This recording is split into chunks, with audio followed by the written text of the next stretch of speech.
2 months went by, and honestly, the longer we went without hearing from her or about her, it was a bit unnerving. But about 3 months ago when I got home, there was a large manila envelope in the mail. The address was handwritten, and the return address only said Sydney, Australia. The voided stamps were from Australia. I truly couldn't imagine who had sent the envelope or why. But inside was an extremely long letter from her, explaining where she was and assuring me she wouldn't be coming back. I was stunned when I got the letter, considering the postmark from so far away and who it was from. The things she said in the letter probably left me even more astounded by her evil, hedonistic rationale that allowed her to sleep at night. Her maniacal manifesto filled in many of the gaps about what she had endured and what led her there. She explained that she essentially had a nervous breakdown during her initial therapy session. For the first 2 months, she was hospitalized and heavily sedated on various antidepressant and antipsychotic medications. She said that for the longest time, when she got there, she just wanted to die. Through therapy and group discussions, she talked through her issues in an attempt to understand why she did what she did. She said the other patients in the group discussions kept looking at her like she was a complete dumbass for throwing everything away. They had come from broken homes, abusive relationships, backgrounds with substance abuse, and violence. Her life had been as easy as pie compared to their struggles. When it finally clicked in her warped mind how badly she had screwed up and that none of her old life was coming back, she had another breakdown. Her first breakdown was due to facing her past, and the second was due to facing her future or lack thereof. She went on to explain her feelings of loss and heartache in some half-assed attempt for sympathy. Mari had the audacity to claim that the morning I caught her cheating, what upset her was knowing I instantly didn't love her anymore, and never would again. She claimed that over the years, whenever she felt guilt for what she was doing, she rationalized it by telling herself, I wouldn't love her if I knew what she was doing, and she wanted me to always love her. She was right. It instantly killed all the love I ever had for her the moment I saw her naked with another man. She said to know that I truly no longer loved her broke her heart, because despite all that she did, she still loved me. She swore that just because she had sex with all those men, it didn't mean she ever loved me any less. I'd hate to know how she would have treated me if she had hated my guts. She had the audacity to call me her best friend and soulmate. She had no desire to have any romantic connection with anyone but me.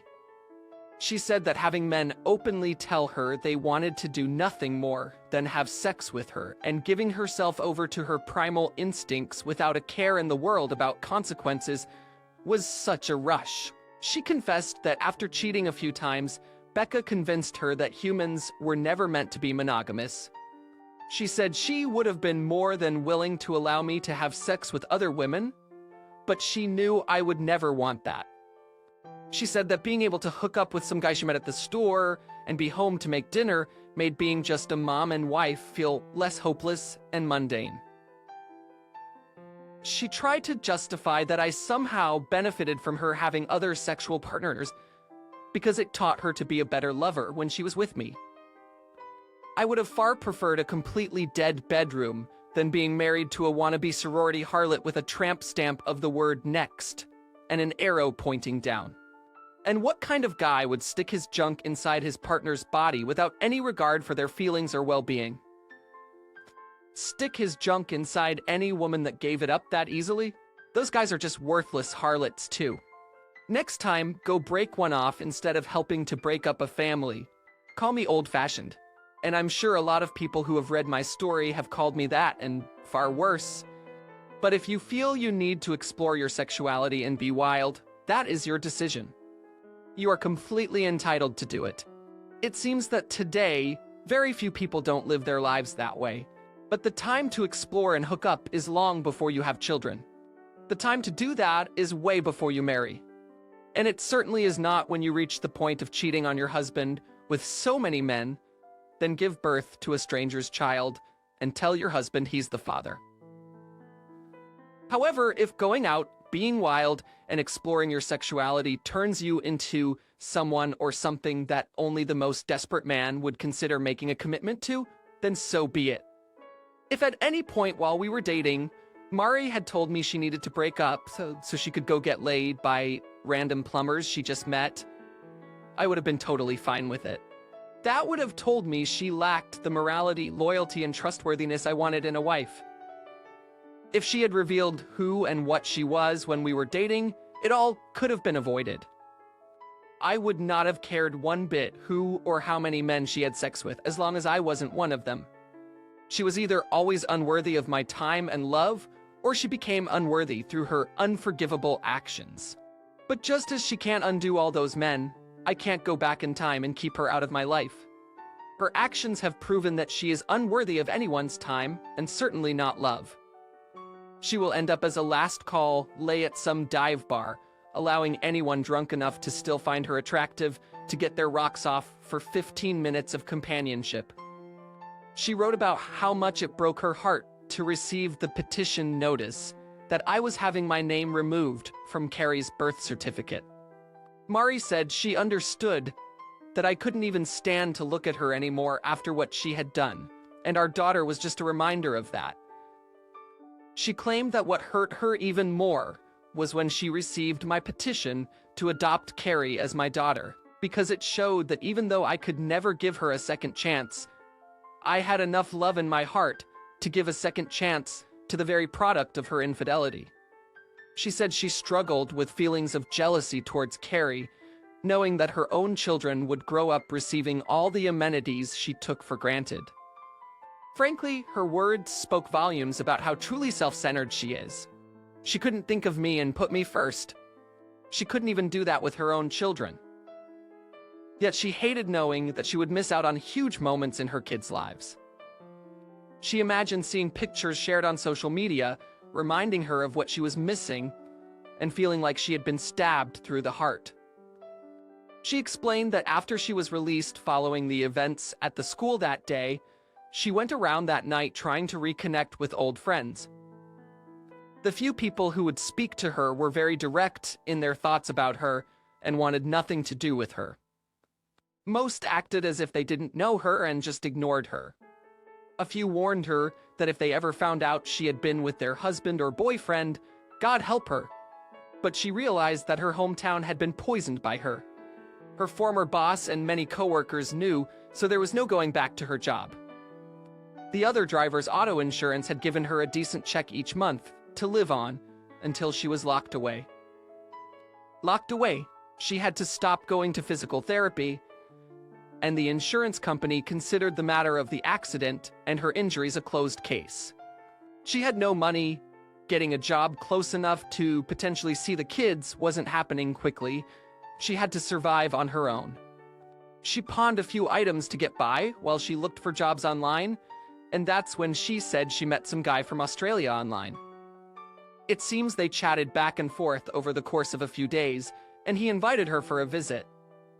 She'd already been seriously thinking of cashing in her 401k, but was scared about paying the huge tax penalty at the end of the year. The invite to Australia was all it took for her to cash in the only chip she had. She said he's a really nice guy and has a son that needs a mom. Poor kid is getting Joan Crawford for a mom. It's safe to say he has no idea what she's done and what she's capable of. She's his problem now. She'll become an Australian citizen, won't have to pay the IRS, and she will never be my problem again. It was the last contact she made, and will hopefully be the final contact she ever makes with me again, fingers crossed. Part of me thinks she heard Australia was founded as a penal colony and thought they said penal. But if it keeps that crazy hooker down under and out of my hair, she can do whatever she wants. I hate to be so flippant, but I do sympathize with the citizens of Australia as yet another venomous species becomes endemic to their ecosystem. But these are the ignominies you have to face as a people for mocking planetary gravity generation after generation. Yes, I'm giddy that she's gone, and I have every right to be. But Australia, sincerely, thoughts and prayers. You all may want to get some of those guns back. Between providing antipsychotic medication and treating STDs, she may bankrupt your entire socialized medical system. Obviously, I hope she stays away for tax evasion. With the punishment being time served in federal prison, it will hopefully seal the deal. My therapist has helped me quite a bit, especially dealing with anger, though I'm sure no one reading this could tell. My therapist and I came to an epiphany during one heated session. For the longest time, I was far angrier at myself than I was angry at Mari. People talk about forgiveness and how it sets a person free. I had so much anger built up inside, I just assumed 100% of it was directed toward Mari. Nope. It turns out, despite her flaws and missteps, I held myself to a higher ethical standard. I was beating myself up with self-loathing because I couldn't believe I'd chosen so poorly. Yes, Mari was the deceitful, lying harlot, but at the end of the day I chose that harlot and effed my own life up. I can say without a doubt I would be much better off having never loved Mari and that Lord Alfred Tennyson was a effing idiot. Lots of people asked about Rebecca. I found out that after Mari was kicked out of her parents' house, she did in fact go to Rebecca's. Apparently, my ex thought Becca owed her a place to stay at the very least, after contributing to our marriage failing.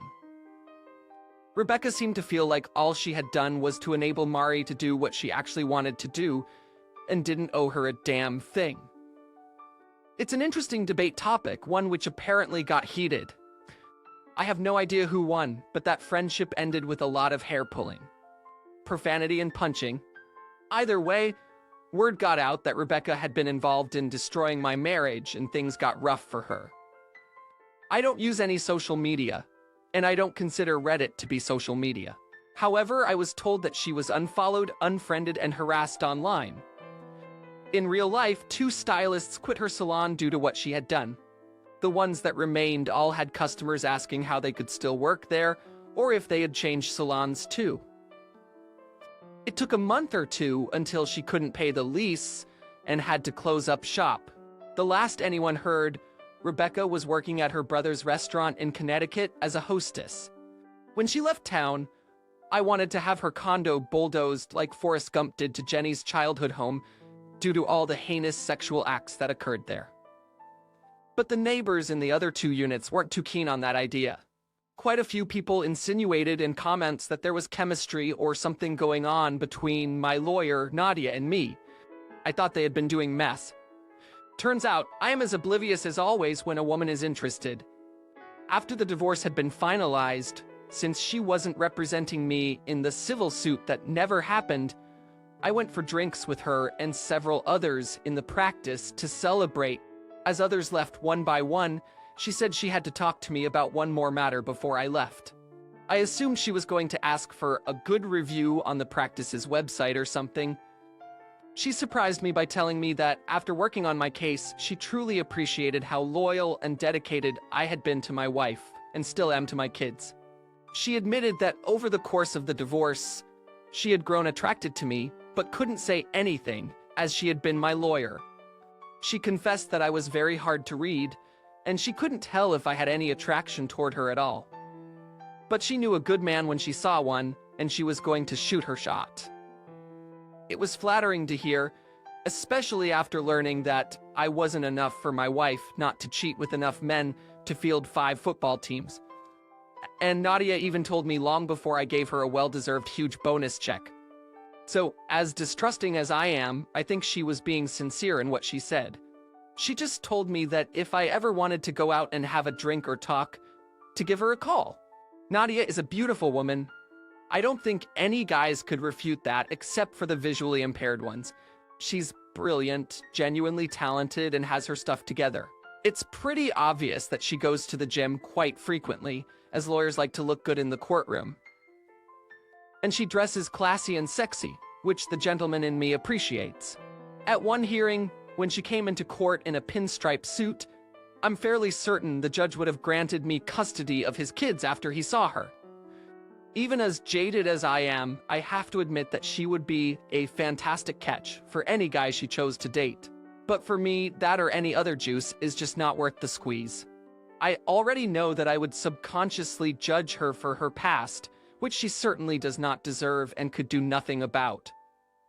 And unfortunately, any women I felt an inkling of interest in would be subject to that same unfair judgment. I had plenty of guys message and urge me to go on a dating app and hook up with some random person, just to get past the fact that Mari is still the only woman I've been with. Sorry to disappoint those guys, but I could never do that. A friend showed me the local Tinder prospects, but I will not be downloading the app if I had any desire to add another notch to my bedpost, as one message suggested. I would have gone the Nadia route. It pisses me off knowing Mari took something I used to really enjoy and removed that activity from my life forever. Now, just thinking back to our past moments of intimacy makes my skin crawl, knowing she was doing those very same things and far more debased with many other men. In the eyes of most people in Western society today, the fact that I've only been with one woman would either make me a prude or hard up. Yet, I feel as filthy as a Victorian-era London streetwalker just due to the knowledge that I've had sex with Mari. She took everything that made sex special to me and made it impossible for me to experience it again. Our exclusivity, our vows, and our union were pissed away, so she could experience sucking a random junk that didn't belong to her husband. And then she lied. Oh my God, did she lie? Because she lied for the longest time, I'd think back to any positive thing she ever said about me and believe it to be a lie too, just because she said it. She made me doubt my sanity, my parenting, my strength, and my worth. I don't want to ever go back to that. I won't go back to that. I have no one, and yet I'm still living. That proves there isn't a woman out there I can't live without. I'm already doing it. I have no hate for women at all, and want the best for them, because Carrie too will be a woman someday. But there is absolutely nothing any woman on this planet has that would enrich my life in the least, only complicate it.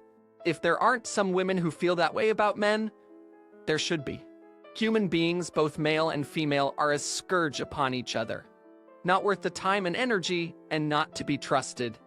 Many people asked questions pertaining to finding Carrie's biological father.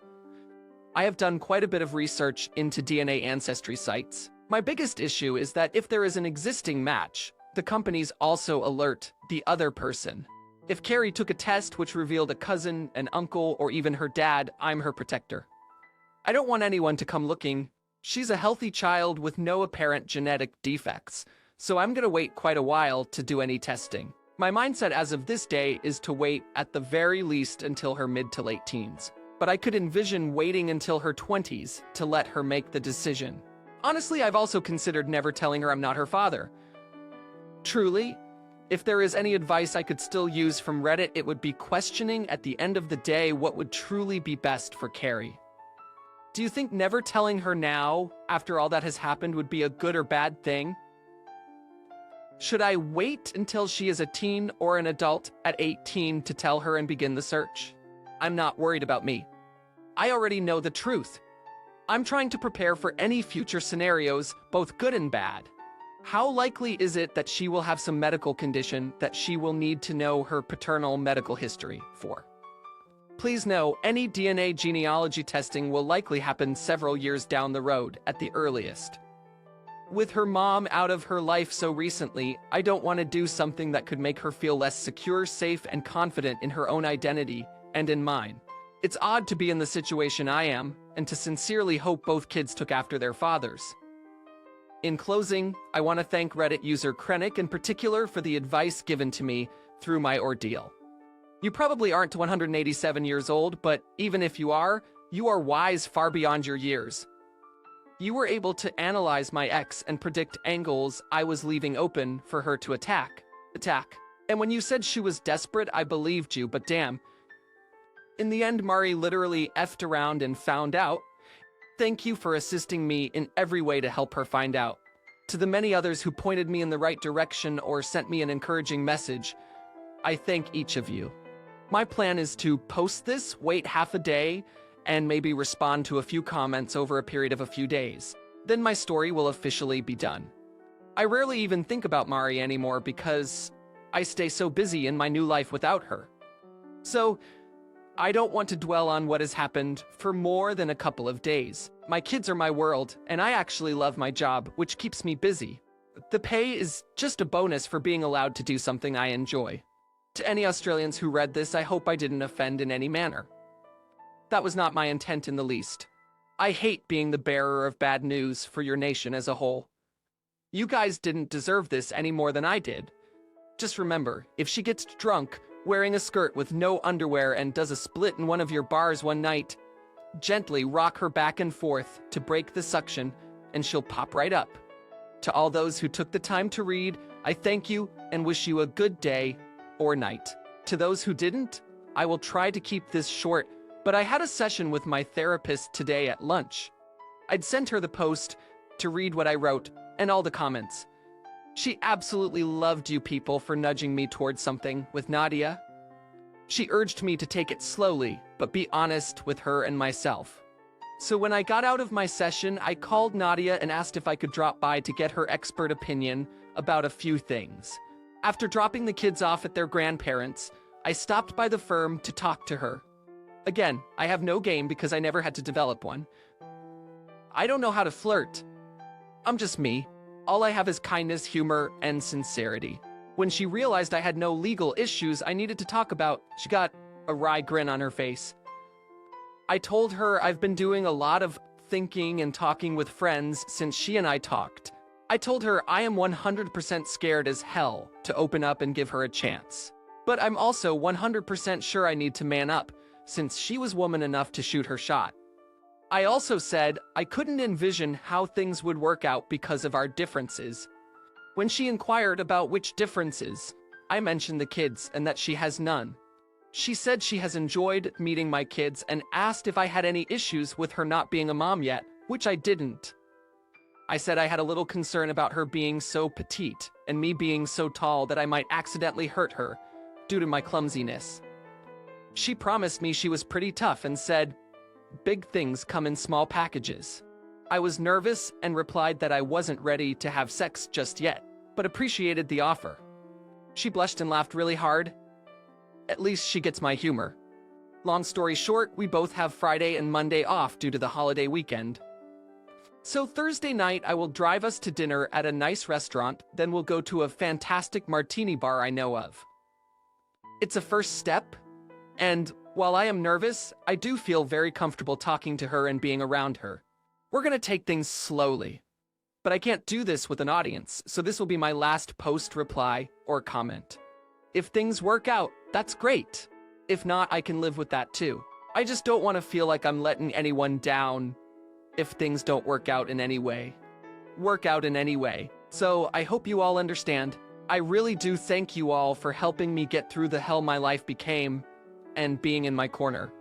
May you all know love, success, and most of all peace for helping a stranger online pick up the pieces of his broken life. Bless you all. Reader comment, I am truly happy how everything has turned out for you. You are a good guy and on a good path as well. Since I bombarded you with advice all the time, I will also give you 2 more pieces of advice now. First, Carrie, you know firsthand what lies can cause. Don't lie to her, also not by omission. Talk to a family therapist, tell them about the situation and that you want Carrie to know the truth. This truth includes that you love her, which should be the most important point when you bring anything up. Then make a plan with the therapist and also make Michael a part of the process. They both need to become an unbreakable unit. But from all you wrote, I have no worries about that. But take some time with that. She's gone through enough in the last year. Allow things to calm down a little first. Second, stay true to yourself. That is the only thing I can tell you. You have your heart in the right place and values that others can look up to. No matter what happens, be strong in your beliefs and always stay true to yourself. I wish you all the best on your journey ahead, my friend. Original poster, it's fantastic to hear from you, and yet again you offer sage advice. Most of my concern with telling Carrie I'm not her biological father stems from growing up with several people who were adopted. So often when there was any friction in their lives, they would state they wanted to find their real mom or dad. Their real parents wouldn't treat them that way. Their real parents would let them do whatever. Knowing they were adopted made them appreciate what they did have with less and take on the mindset that the grass must be greener on the biological side. Finding and even letting her get to know her biological father doesn't scare me. Finding a biological father who is a POS that she views through rose-colored lenses does. But that will be down the road for a year or two. I see no reason right now to complicate her life, especially since she's still just in elementary school. Being true to myself involves being honest with myself in all ways. The integrity instilled in me is essentially part of who I am now. So I try to be true, genuine, and fair with everyone I encounter. Sometimes that isn't easy because people don't make it easy. But at the end of the day, I have to be true to myself because Mari proved in this world you cannot depend on a single soul to be true to you when all is said and done. Life has proven that much to me, but I appreciate the encouragement and shared wisdom more than you will ever know. A lot of people on this site owe you for the guidance and kindness you share. I, for one, want to extend a huge thank you. You make this site so much better, which results in making the world a little better. Thank you again, my friend. Reader comment, so nothing with Nadia? That is the only sad thing about this update. And definitely tell Carrie she deserves to know, and it's better to hear it from your mouth than anyone else. Make sure to tell your children the whole truth when they grow a bit older. They will need to know. Good luck moving forward. I hope you recover your mental health enough that you can date again. You deserve love and the joy it brings, and the kids would love to have a good and exemplary father figure in their lives. Exemplary mother figure in their lives, who knows? Maybe Nadia will wait a bit, or some other good woman. Original poster, wow. So, I take it most everyone thinks I should at least make an attempt to develop a friendship with Nadia and see where it leads. Just from the responses to your comment, I don't think I need to take an official poll or anything. Here's my thing. That newness of someone else that so many people yearn for would cause me nothing but a panic attack. Butterflies, tingles, whatever you want to call them, that is not a pleasant feeling for me. In fact, it makes me want to vomit, and it affects my nerves so badly. I don't know how to flirt. I don't know when I'm being flirted with, and if I did, I wouldn't know how to flirt back. I'm usually even a tad shocked when two characters end up in bed or a relationship because I don't see it coming. I'm friendly with most people, most of the time, but I'm certainly not flirting. Let's just be blunt. I have no game because I never had to develop any of that. I'm honest to a fault, and I've learned that doesn't go over well with a lot of people. The mind games, shit tests, attempted manipulation, I don't want to deal with any of that. And while I don't know for certain, women like Nadia constantly have dozens or more men trying to get with them. Single women interact with several suitors at once, most of the time, who compete for their time, attention, or whatever. I don't compete. My philosophy is, if she thinks she can do better, take your ass on. Second chances aren't a thing with me. Conversely, I know thinking anyone is going to push all the others aside and see if there is something between us without outside influences isn't going to happen. Not in this world, not at this point in history. I do not want to be a part of the dating scene. If it makes me an asshole, so be it. But if any of those people were worth knowing or being in a relationship with, they wouldn't be single and on a dating app. Those are the rejects nobody would commit to, or the male and female harlots that could never commit to anyone because of their free-range genitals that need to roam. I would absolutely love to have Nadia as a FWB, but it's fairly safe to say a beautiful adult woman is going to want some benefits, eventually. No woman in her early 30s is looking for companionship, and that's all I could handle right now. She has a badass Jaguar F-Type 1, would love to drive. But most women are looking for a guy who wants to get inside their pants, not their car. But at the end of the day, it is something I need to consider. I will ponder things over. I will meet with my therapist Tuesday and will discuss things with her. I make no promises except for the promise I will take the consensus advice into consideration. Reader comment, I'm not in any way wanting to pressure anything. If that is how it's coming to you, I apologize. I just feel it's tragic. You are giving up a part of yourself and searching for happiness and companionship because of the traumas your ex caused you. It feels like Mary won, at least in this respect. Are you going to let yourself live as a slave to this torment? As you say, maybe Nadia could have any other men, but she is choosing and wanting you. You, just like any other beautiful and single woman, could make the same choice. You are deserving of love, respect, and devotion, just like they are. Again, no pressure, just hoping you can reflect from a neutral point of view instead of a traumatized one so that you can slowly start seeing things you are unable to right now because of the pain and trauma. If you really want to fully heal, you will have to leave your current comfort zone and start working towards it. I'm saying this out of personal experience. Hugs and love to you, man. Sincerely wishing for your recovery. Original poster, you couldn't pressure me if you tried, and it wasn't taken that way. So no worries. You and the others who backed me up gave me much to consider. Truth be told, I don't know what to make of myself. Honestly, I'm a red-blooded male. I noticed Nadia's beauty the moment we met. Yes, more than once I checked her out discreetly in court. She has absolutely beautiful eyes, and I'm jealous of her hair. And then Nadia is like 5 feet tall and petite. I'm well over 6 feet, and when I do ponder things, I can't envision how things would work. Like, she always wears heels, but her holding my hand while walking together would almost be like holding a toddler's hand crossing the street. She's effing adorable and beautiful. I do not understand the female obsession with 6-foot-plus guys. The vast majority couldn't tell the difference between 5 feet 8 inches and 6 unless they had something to compare it to. It was very flattering to hear the things she had to say. And since she has her own money, I don't think she is trying to do the gold digger thing.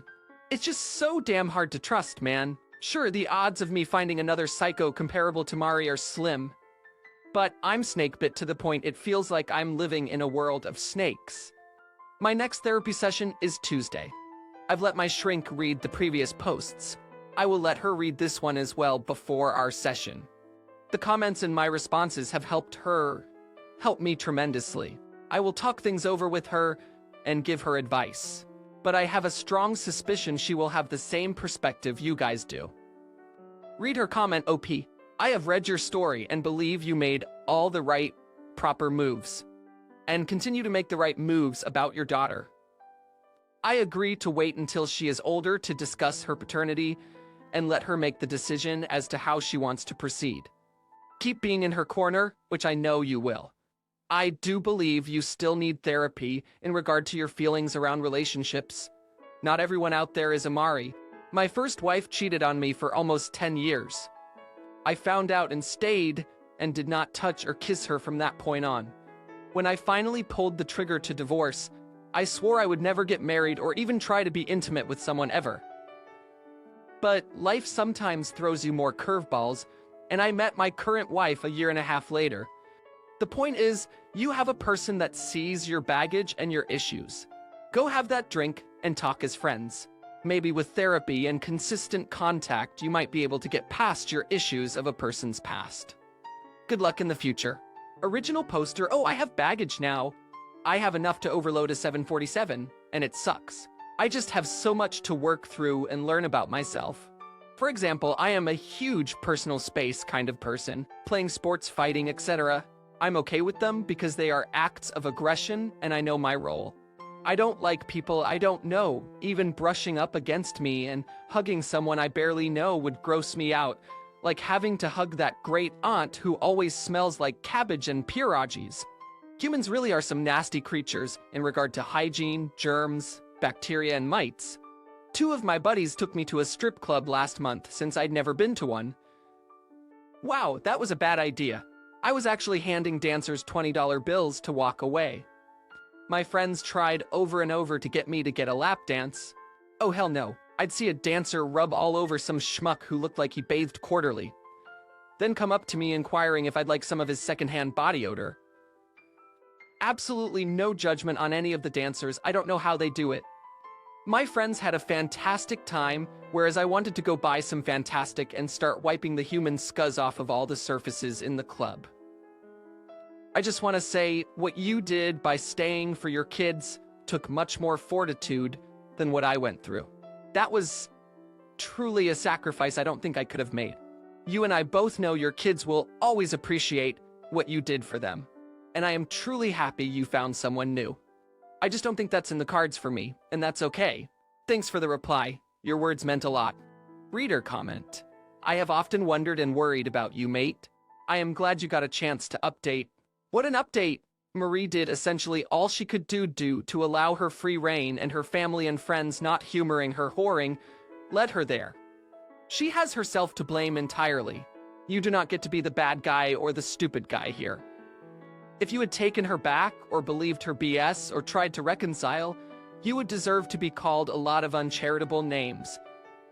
You didn't. You took on everything as a man, and in a subreddit full of the biggest pygmies, reconciling, begging, since you are not one of them. You do not get to be the idiot or the fool in this story. I will be honest with you. I've read a couple of stories on here where I was seriously worried about how much the guy on the receiving end of the infidelity train wreck could endure. You are obviously mentally as tough as nails. But I worry about you, mate. Now things are such that the divorce is over, the crazy one is in Sydney, and it sounds like things have settled down. Maybe it's time to have a therapist of your own. You have a hell of a lot of misplaced self-loathing and well-placed anger. Do not stew on it. It was good to hold on to focus you through the hard times of the discovery and through the divorce and such. But now you have to be able to work through and let it dissipate. I really respect you and how you handled everything. My advice is to allow yourself to be normal, to not be a sum of the bad relationship. Take Nadia out and take it nice and slow. Allow yourself to be a human. We are not islands. It does not have to be anything hot and heavy and serious, but take it nice and easy. Find out about her and flirt, laugh, and be a part of someone else's life. She is not Marie and will not transform into Marie. Marie is 3 hours away. Bloody hell. Original poster, I've never been to Australia, so I don't know how Sydney is laid out. But I would imagine she resides in one of the suburbs outside Sydney. If I had to guess, she didn't include postcards of Adelaide or Brisbane, so maybe their citizens can remain safe. I know I have a lot to work on in therapy, and I'll probably be seeing a therapist for the rest of my life, working through things. You sound like my mom and dad urging me to date Nadia, but she has plenty of options, and probably better ones. My dad told me in private that she reminds him of a particular porn star who I had to Google to know who he was talking about. There is a strong resemblance all the way down to her height. She's of Hungarian descent, and having been to Hungary, I can vouch for the fact that they have a ton of beautiful women. I would enjoy being friends with her, with no expectations for more. But if she has the hope for there to be an us one day, that's a lot of pressure to live under. I've been keeping any and all single women at a distance so as not to give any of them an opening into my life. The only time I feel lonely is at night when I go to bed. But as soon as I'm asleep, that feeling vanishes. Her firm is on retainer from now until the day she retires, so she won't be out of my life for decades, most likely. I just don't think I can ever trust again to open myself up like that again. Reader comment champ. Please don't delete this though. This series is mostly a terrific example of how one should handle a cheater. Yes, you have some means, and not everyone will have that. But most of the things you handled in ways that many should aspire to. But also, just as important, the lapses in judgment, the emotional roller coaster, and your thought process that had you thinking one way or the other. Kind of important for others to see too. It's a tough time. Those who have been through it know very well. Original poster, I won't. It can just exist, and I won't feel the need to revisit it after a few days. I will always be on Reddit with my main account. I just won't use this one again after a few days. I know I can be cruel, and when I am, it's intentional. The rest of the time, I'm the type of person who will go out of my way to give someone a reason to smile when they are down. Thanks for reading and taking the time to comment. It is appreciated. Reader comment, I have followed your story from when you first posted, and it has been one hell of a roller coaster ride. You were casted in a Twilight Zone episode unbeknownst to you, but thank God the director finally yelled, "Cut!" I can totally understand the jaded way you feel towards having anything to do with being in a relationship now, and it really sucks the life out of you. No pun intended. All I can tell you is to continue to love the kids, especially Carrie, and take it one day at a time. P.S. Even though you may want to be alone by choice now, don't let Nadia out of your sight, because you may never know what could be. Life is too short. Original poster, excellent analogy. I guess, for me, it's like living through a disaster and trying to grasp why I would get involved in another potential disaster. Like surviving a plane crash, for me, is the universe telling you that your ass should stay out of airplanes. I wonder how many people who survived the Titanic sinking went on another cruise. Life is too short, but it can also be shortened even further by expecting different results from engaging in the same activity. Thank you for your encouragement. It is appreciated. Reader comment, poor Australian guy. He doesn't have the slightest idea where he's put his foot into. Original poster, it does make me wonder what she has told the guy. I think it's safe to say the whole truth wasn't what he heard. I've also imagined the friends she will make and how they will have no inkling what she's done. She truly did need to start over somewhere new. Knowing I won't be bumping into her or having to deal with her in any way is a relief. I think she probably will be a good mom. She never mistreated our kids despite all she did to me. I just can't help but find irony in the fact she will now be raising a child she shares no DNA with. But at least she knows from the start. Reader comment, I have to correct you. The USA takes taxes from you regardless of where in the world you live, so the IRS is still going to hound her for back taxes if needed. Original poster, will they be extradited? Can they put liens on paychecks in Australia? I'm not even saying how much was in her 401k. I insisted she deposit the maximum amount allowed by law on each check. It was not a small amount. Would they actually send agents all the way there to arrest her and bring her back? I'd love a standing warrant waiting for her if she ever chose to return, but I don't want her back in the continental US. Either way, it's her mess to deal with. And I won't be paying off a penny of what she owes the feds. Reader comment, I've read so many posts on these subs, and there really is never a set way to handle things. Most of the victims that have all the power after a divorce still always took care of their wives in some way. And I always felt they didn't deserve it. That the posters for those stories need to live their own life. And this story is finally one where the cheating ex, who could never fully take responsibility, lost absolutely everything. She had no home, was disowned, lost her kids, no job and no money, and continued with her harlot ways of life, and hopped on a dick to get a place to stay. Yet, I'm not as happy as I thought I'd be. Until this moment, I realized that while I read these subs because of the cheating, I want all traces of the cheating to be gone. Men tend to punish themselves and the way they live after a deep betrayal like this. And while others were more forgiving to their WS, in this story, even with the WS losing everything, I don't feel OP truly won. Yet the cheater is out of your life, but not the damage she did. Now, for years, you will live your life according to the pain she caused, while she gets a completely fresh start. I'm rooting for you, OP. And I'm not saying to get to dating, I'm just saying, don't block yourself off from smiling again. Also, I suggest mentioning to your daughter about her situation at 15. They'll always ask what happened to their mom, and when you tell the story, it should be sooner than later. You don't want them looking for their mom without knowing the story. Original poster, my grandfather, my biological mother's dad, was a no-nonsense kind of man.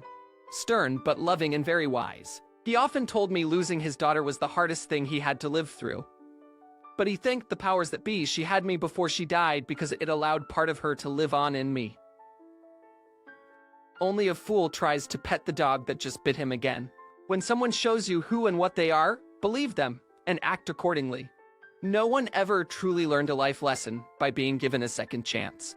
It is the punishment and denial of another opportunity that teaches them the error of their ways. Those were just 3 of the many adages he taught me as a kid. Perhaps it's just me, but I cannot grasp why anyone, male or female, would even entertain the thought of a second chance after cheating. To simplify my mindset, Marriage is essentially hiring a wife or a husband for life. You hire each other to fill a role for life. Infidelity is a glowing neon sign that tells the other person you no longer want that job anymore. The only sane thing to do when a spouse cheats is to fire them from their position. Mari knew the day she said I'd do that if we ever split, she'd be fired, she'd get no unemployment benefits, and there wouldn't be a golden parachute waiting for her like these CEO suckers leading failed corporations. I don't play games, and compassion dies even faster than love when someone betrays me. I don't think Mari won, but I sure as hell didn't win either. You are right. I'd be surprised if the guy she is with is as financially secure as me and he doesn't have custody of her kids. She didn't win, but she took from me my ability to trust and made everyone I encounter someone I don't want to know. So I didn't win either. I don't think anyone wins in a divorce except lawyers. But you're right. I need to leave the door cracked and not completely shut the world out. Because despite the B-word and bastards that infest this planet, there are still a few decent people worth knowing. And 15 is the age I was thinking when I posted, but I wanted to get insight from others. I thank you for your comments and encouragement. Success, happiness, and peace be upon you, reader. Comment. I will say, just to be honest and not a complete hypocrite, I had a rough go in my marriage and was too busy fighting for re-establishing myself and parental rights. Later, I got custody of my daughter, so I did not want a slew of strange women around her. My daughter, a few years ago, asked if I was going to remarry. I told her I was too busy looking after her. She then asked, what about when she leaves home? I told her I would be too busy saving for retirement. She then asked, what about after I retire? I asked, why on earth would I marry then? The point behind this is, all these reasons make sense. They, in their own right, make sense. You know what I did not address? I did not want even a taste of what I went through previously. And if I could forever avoid having my heart ripped out with a spoon and my bank account shredded, I was gonna do what I could to avoid it. I have done that. Cordial and superficial relationships with women and never let them close these last 20 years or so. Not only can it be done, I did it. But I have starved myself of much in doing so. I have some regrets. I would not encourage you to similarly isolate as I have. Original poster. Well, I appreciate your incitement. It gives me something to think about. I hate regrets, of which now I have many. I guess the question is, do I focus on moving past those regrets, or do I go out and risk making many, many more? I have much to ponder. Reader comment, I read all your posts in one sitting. Holy cow, that was one hell of a painful journey. I'm glad you made this final update. I can't fathom what you've been through.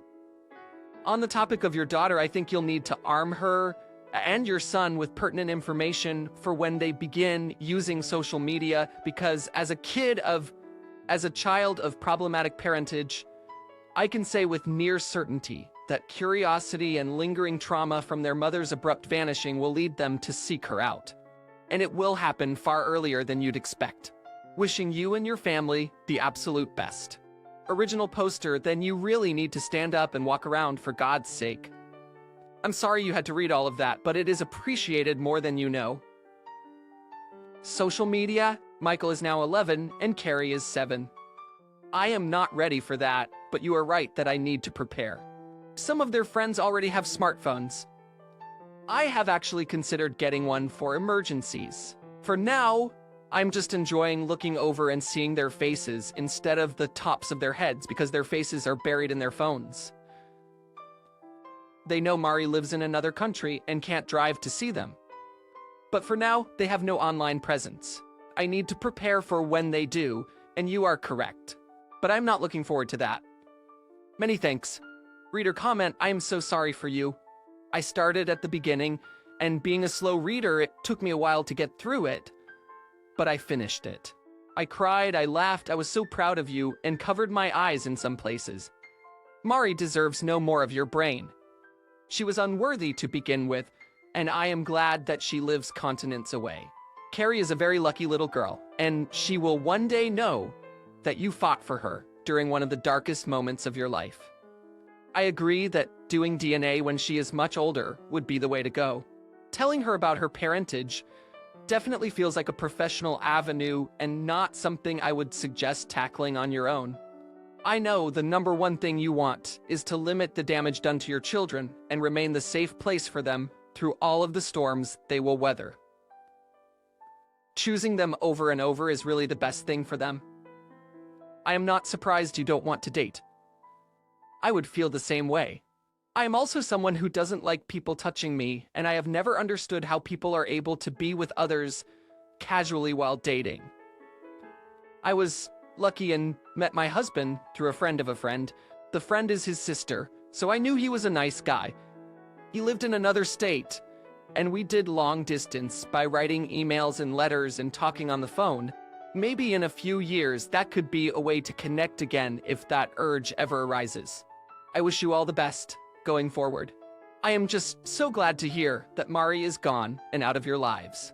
Original poster, someone will read this reply and think I am the most loathsome human that has ever lived. But around the world, cities are building subways, monorails, and other forms of mass transportation.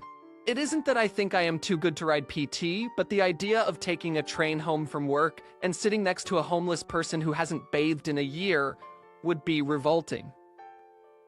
Like a whole train of cats, dogs, or ferrets would be awesome, but one full of humans, not so much, especially crammed together like sardines. I am with you on how people just meet, strip down, and have sex. It is beyond my understanding. That's how cats and dogs act, and well over 90% of the women I have seen in my life, I would not want to see naked ever. And 100% of the men. What the hell happened to getting to know each other first? If I met the most beautiful woman on earth and she was a complete bitch, why would I want to be with her? Why would I want to have sex with such a vile shrew? The horrible inside negates any beauty on the outside. I'm glad you and your husband met, got to know each other, and built a life together. I am happy for you, and I wish you both a lifetime of love and happiness together. Thank you for replying.